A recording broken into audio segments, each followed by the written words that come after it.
لا شريك له ونشهد أن سيدنا ومولانا محمدا عبده ورسوله صلى الله عليه وعلى آله وأصحابه وبارك وسلم تسليما كثيرا كثيرا أما بعد فأعوذ بالله من الشيطان الرجيم بسم الله الرحمن الرحيم ولو أن أهل القرى آمنوا واتقوا لفتحنا عليهم بركات من السماء والأرض وقال الله تعالى ظهر الفساد في البر والبحر بما كسبت أيدي الناس ليذيقهم بعض الذي يعملوا لعلهم يرجعون وقال الله تعالى ولنذيقنهم من العذاب الأدنى دون العذاب الأكبر لعلهم يرجعون وقال الله تعالى حتى إذا جاء أحدهم الموت قال رب ارجعون لعلي أعمل صالحا فيما تركت كلا إنها كلمة هو قائلها ومن ورائهم برزخ إلى يوم يبعثون وقال الله تعالى ربنا أمتنا اثنتين وأحييتنا اثنتين فاعترفنا بذنوبنا فهل إلى خروج من سبيل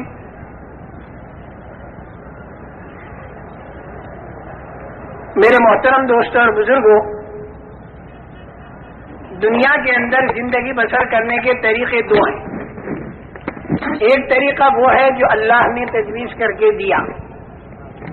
دوسرا طریقہ وہ ہے جو انسان خود تجویز کرے۔ انسان جو طریقہ خود تجویز کرے گا وہ صرف موجودہ زمانے کو سامنے رکھ کر تجویز کرے گا۔ موجودہ زمانے میں اسے جتنا نفع دکھائی دے گا اس کے باقی رکھنے کا فکر کرے گا، اور جتنا نقصان دکھائی دے گا اس کے دور کرنے کا فکر کرے گا۔ لیکن آئندہ جو زمانہ اس کے سامنے آتا جائے گا تو پھر اس کی رائے اور اس کی تدبیر اور اس کا طریقہ بدلتا چلا جائے گا۔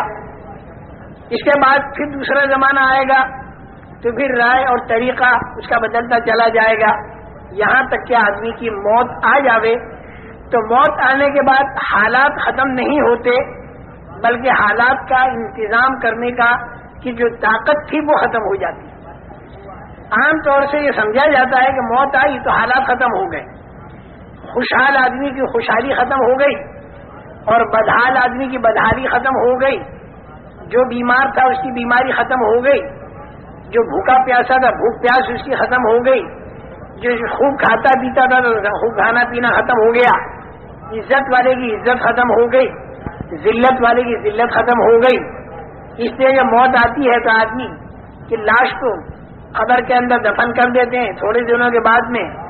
وہ مٹی بن جاتا ہے، آگے کچھ دکھائی نہیں دیتا۔ تو عام ذہن پوری دنیا کا یہ ہے کہ مر گئے تو ختم ہو گئی بات، حالات سارے ختم ہو گئے،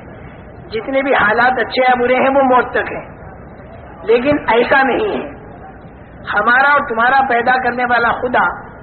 جس نے اپنی قدرت سے تین تین اندھیریوں میں ماں کے پیٹ کے اندر اس انسان کو بنایا، جبکہ وہاں پر کوئی روشنی بھی نہیں تھی، ماں کا پیٹ تھا، بچے دانی تھی اور اس کے اندر ایک جھلی تھی، اس جھلی کے اندر لپٹا ہوا بچہ تھا، اور سارے اعضاء انسانیہ اللہ تعالیٰ نے بنائے۔ وہ بنانے والا اللہ وہ خود یہ بتا رہا ہے کہ موت کے بعد ایک لمبی چوڑی